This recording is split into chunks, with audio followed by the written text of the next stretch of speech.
মেয়ের বাসায় উৎসব কিনে আসছিলাম, ও এমন দৌড়াদৌড়ি লাফালাফি, মনে হয় যে তার নিজেরই বাড়ি। সে কিছুতেই মানছে না, কিন্তু বাসায় এরকম করে না, কারণ বাসায় তো ওর অনেক খেলনা থেকে এইখানে ওদের জিনিসপত্র হাতাহাতি, সোফার মধ্যে লাফালাফি। এখন আমি ওকে খুঁজেই পাচ্ছি না, ও নিশ্চয়ই পাশের রুমে চলে গেছে, ও কাজিনের সাথে গল্প করছে হয়তোবা। এখন আসছে, আমি এইদিক সেদিক খুঁজছি। ও এত ফ্রি পেয়েছে, নতুন আত্মীয়র বাড়িতে আসছে, ও এটা বুঝতে পারে না, মনে হয় যে নিজের বাসা। সে বাসার থেকে আরও বেশি লাফালাফি করছে, কারণ ওর খেলনাগুলো নাই যে, সেজন্য।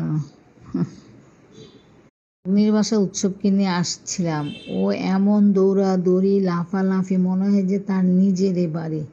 সে কিছুতেই মানছে না, কিন্তু বাসায় এরকম করে না, কারণ বাসায় তো ওর অনেক খেলনা থেকে এইখানে ওদের জিনিসপত্র হাতাহাতি, সোফার মধ্যে লাফালাফি।